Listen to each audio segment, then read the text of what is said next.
সারা সপ্তাহের পরে যখন শনিবারটা আসে তখন কিন্তু মনের মধ্যে একটা আলাদাই আনন্দ অনুভূতি তৈরি হয়ে যায়। মানে তার একদিন পরেই কিন্তু রবিবার, সেই আনন্দেই শনিবারটা কেটে যায়। তো নমস্কার সবাইকে, ওয়েলকাম টু মাই ব্লগ। আর আজকে হচ্ছে সেই শনিবার দিনের সকাল। যেহেতু ছেলের স্কুল নেই সেহেতু অন্য অন্য দিনের মতো ঝটপট ব্যস্ত করে চা না খেয়ে আজকে একটু বসে আরাম করে চা খাওয়া। আর তারপরে এই যে এসে ডাল সেদ্ধ করে ফেলেছি, এবার ডালটা করে ফেলবো। আর ভাতটা আগেই করে নিয়েছিলাম, তারপরে চাটা করেছিলাম। যেহেতু তো ডালের মধ্যে দেবো একটুখানি, কালকে লাউ রেখে দিয়েছিলাম, সেই লাউটাই এই যে উপরের দিকটা এটা একটু শক্ত শক্ত থাকে, তো এটা ডালে দিলে বেশ ভালোই লাগে। আর প্রায় প্রত্যেক দিনই ছেলের ডালে আমি কিছু না কিছু সবজি দিয়েই থাকি। তো গতকাল এই লাউটা আমি রেখেই দিয়েছিলাম আজকে ডালে দেবো বলে। তো যা হোক, কাটা হয়ে গেছে লাউটা, এবার ধুয়ে এটাকে দিয়ে দিলাম ডালের মধ্যে। আর আজকে করবো যে ঝিঙে পোস্ত। তো দুটো বড় বড় ঝিঙে আগের দিনই নিয়ে এসেছিলাম। আর ঝিঙের দাম কিছুতেই বাজার থেকে কমেই না, বহরমপুরে তো অন্তত কমে না, অন্য জায়গায় জানি না কত। এই দুটো ঝিঙে প্রায় 30 টাকার ওপরে নিয়ে নিয়েছে। তো যা হোক, এবার ঝিঙে দুটোকে কেটে আর একটুখানি আলু, এই যে অর্ধেকটা মতো আলু কেটে নিয়েছি। তো এই আলু আর ঝিঙে একসাথে পোস্ত করব। আমার শুধু ঝিঙের পোস্ত থেকে একটু আলু দিলে মনে হয় যেন টেস্টটা অনেকটা বেশি হয়। তো যা হোক, এইভাবে করে কেটে নিয়েছি। আলুটাও ঠিক ডুমো ডুমো করে ছোটো ছোটো করে কেটে নিচ্ছি, নিয়ে তারপরে এবার পোস্তটা করব। যেহেতু এই যে পুরোটা সব কাটা কমপ্লিট হয়ে গেছে। আর এদিকে দেখো কড়াইতে একটুখানি ফোড়ন দেওয়ার জন্যে নিয়ে নিয়েছি শুকনো লঙ্কা আর সাদা জিরে, মানে গোটা জিরে যেটা, ওই জিরেটা দিয়ে শুকনো লঙ্কা দিয়ে আজকে ফোড়ন দিয়ে দিলাম ডালের মধ্যে। তো এটা হতে থাক আস্তে আস্তে। এবার এই কড়াইতে কিন্তু তেল গরম বসিয়ে দিয়েছি, বসিয়ে দিয়ে একটা শুকনো লঙ্কা আর অল্প একটুখানি কালো জিরে দিয়ে এবার আলুটাকে ভেজে নিচ্ছি। কিছুক্ষণ আলুটা ভাজার পরেই দিয়ে দেবো এর মধ্যে একটুখানি নুন। তো যা হোক, এটা দিয়ে হতে থাক। আর কিয়ান কালকে রাতে বলেই শুয়েছে ও আজকে নাকি 12টায় উঠবে। আসলে যেদিন যেদিন ছুটি থাকে সেদিন একটু ওরম বলে শোয়, আমি 12টায় উঠবো, আমি 1টায় উঠবো, তাতে খুব বেশি অসুবিধে হয় না। আবার যেদিন স্কুল থাকে বা কোথাও যাওয়ার থাকে সেই দিনগুলো কিন্তু ও বেশ খেয়াল করে, আমি রাতে বলে রাখলেই হলো, ও ঠিক উঠে যায়। যদিও ঘুমটা একটু কম হলো তারপরে উঠে যায়।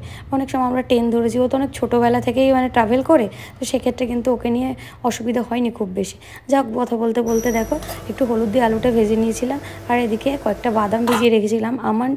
তো আমন্ড, পোস্ত আর কাঁচা লঙ্কাটা আমি একেবারে পেস্টে করার জন্য মিক্সিং জারে দিয়ে দিয়েছি। তো এদিকে আমার ঝিঙে আর আলুটাও বেশ সুন্দর করে ভাজা হয়ে গেছে। এবারে পেস্টটা দিয়ে দিলাম।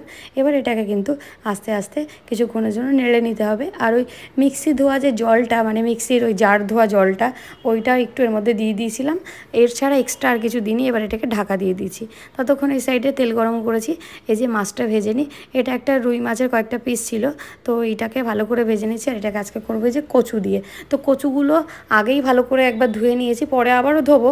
তো কিছুটা ধুয়ে নিয়েছি, ধুয়ে খোসা ছাড়িয়ে এইভাবে টুকরো করে নিচ্ছি।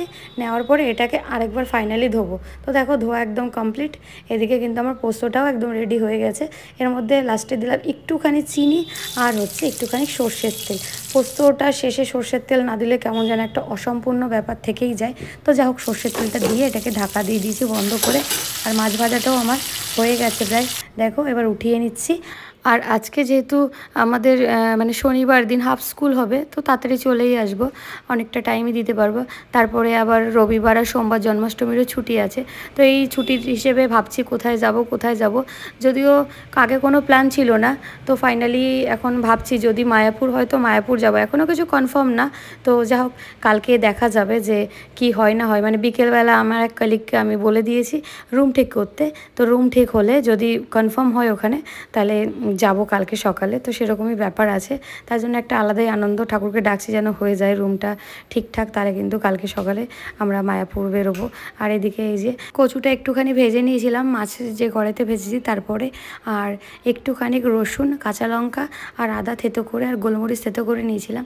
তো কড়াইতে জিরে আর হচ্ছে তেজপাতা ফোড়ন দিয়ে এবার ওই মশলাটা দিয়ে একটু নেড়ে নিয়ে এবার কচুটা দিয়ে একটু ভালো করে কষে নেব।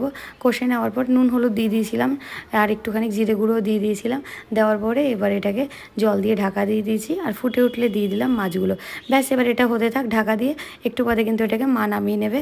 আমি আর দাঁড়াতে পারিনি, স্নান করে চলে গেছিলাম রেডি হতে। তো রেডি হয়ে গেছি আর তারপরে খাওয়া দাওয়া করে বেরিয়েও পড়েছি। প্রায় এই যে স্কুলের উদ্দেশ্যে বেরোবো। কিন্তু কিয়ান এখনও ঘুমোচ্ছে, মানে এখন 11টা বাজতে 10 মিনিট বাকি, ও এখনও ঘুমাচ্ছে। টাটা। না না না। আর শনিবার দিনের এই এক প্রবলেম, অন্য দিনের মতো আমি একদম রাইট টাইমে বেরিয়ে দেখি যে স্কুটিটা আমার বারান্দায় রয়েছে। তো এটাকে আবার নামানোর ব্যাপার ছিল।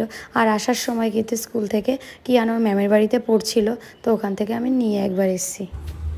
সব দোকান বন্ধ, চলো।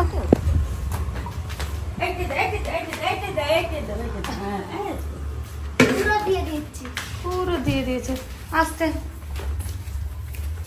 টেবিলে টেবিলে টেবিলে নিচে রাখে না, আস্তে আস্তে। পড়ে ঢোকার সময় যেই দেখলো দিদা তুলসী গাছে জল দিয়ে বালতিটা রেখেছে, অমনি ওকেও দিতে হবে, মানে ওটাও দেয়, তাই জন্য ওকে আজও দিতে হবে। যা হোক তাগুলো করে ঘরে ঢোকার পরে এই যে আমরা খেতে বসেছি। কিয়ানকেও দিদা খাওয়াচ্ছে আর আমিও খেতে বসে গেছিলাম। খাওয়া দাওয়া শেষে বাতাবি লেবু, কারণ কিয়ান প্রচণ্ড পছন্দ করে, তাই আমি বাতাবি লেবু কিনেই আনি, কারণ আমাদের বাড়িতে ভীষণ ভালো ভালো বাতাবি লেবু আছে, তো ওটা তো সবসময় আনা সম্ভব হয় না। যা হোক এখান থেকে এই জন্য ওকে কিনেই খাওয়াচ্ছি। আচ্ছা ঠিক আছে, হয়েছে হয়েছে। ওই পিঠে দেয় না, দাও দাও দাও তাড়াতাড়ি দাও, মামা রেখে দি, এটা বাচ্চাদের না তো। এখন বেরোবো কিয়ানকে নিয়ে আবৃত্তি ক্লাসে। তার আগে পারফিউমটা পেয়ে গেছিলো হাতের নাগালে, তো যা হোক যত পারে স্প্রে করে নিয়েছে। ওর আবার এগুলো নিতেই হয়, এখন বুঝে গেছে পারফিউমটা নিতে পারে, তো মারটা দিদারটা যারটা পায় তারটাই নিয়ে নেয়। আর এই যে আবৃত্তি ক্লাস থেকে এসে রেডি হয়ে গেছি, আমরা একটু মলে যাব, তাই জন্যে ওই যে দূরবীনটা নিয়ে যাওয়ার ব্যবস্থা করছিল, যাক বলে কয়ে সেটা রাখানো যায় কি না দেখি। আর আমিও রেডি হয়ে গেছি, তো ফাইনালি দূরবীনটা ভাবছে নেবে কি না নেবে, নেবে কি না নেবে, তো আমি বলাতে রেখে এবার দুজনে বেরোচ্ছি, একটু মলে যাব। কয়েকটা জিনিস কেনার আছে, এই জন্যে খুব বেশি কিছু না, আর ওকে একটু ঘুরিয়ে নিয়ে আসবো, ও গেলে একটুখানি ওই টয় জোনে খেলে, ব্যাস, এছাড়া আর কি তেমন কিছু না। তো চলো যাওয়া যাক মলের উদ্দেশ্যে। আর এখানে ঢুকেই প্রথমে একটা এসির ঠান্ডা হাওয়াতে ওর নাকি খুব শীত করে, ও ঢুকে প্রত্যেকদিন এরকম করবে, শীত করছে শীত করছে। তারপর দেখো নিজে যে নাচা গানা করতে করতে কী যে করতে করতে যায়, সোজাভাবে কেন যে বাচ্চাটা হাঁটে না, যত রকম আছে, মানে আমি জানি না যে ও কেন এরকম করে, সোজাভাবে হাঁটতেই বোঝে না। যা হোক এদিক ওদিক কত রকম ভঙ্গি করতে করতে চলে। আর এই যে এখানে দারুণ ফটোর এক্সিবিশান ছিল, তো আমরা একটু দেখছিলাম ছবিগুলো, খুবই সুন্দর ছিল ছবিগুলো, অনেকেরই বিভিন্ন সময় তোলা ফটোগ্রাফিগুলো এখানে এক্সিবিশানে লাগানো ছিল।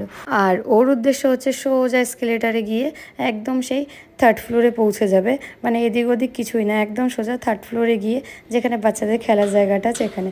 আর এটা খুব কিন্তু ম্যাজিক্যাল, এটা আমি আগেও খেয়াল করিনি, ওই আমাকে দেখলো, মা দেখো হাত দিলে প্রচুর বাটারফ্লাই বেরোচ্ছে। আমি বললাম দারুণ, তো আমরা বেশ কয়েকবার এই জিনিসটাই দেখছিলাম, দারুণ ম্যাজিক একটা, হাত দিলে বাটারফ্লাই বেরোচ্ছে, মানে ব্যাপারটা খুবই বাচ্চা কিন্তু খুবই মিষ্টি লাগছিল দেখতে।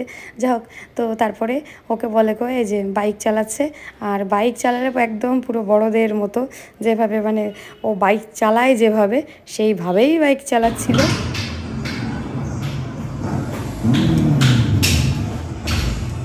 ওর এখান থেকে খেলা হয়ে গেলে আমরা গেছিলাম একটু মোড়ে সুপার মার্কেটে, কয়েকটা জিনিস নেওয়ার ছিল, তো সেগুলো নেওয়ার পরে এবার আমরা কিন্তু বাড়ির দিকে যাব।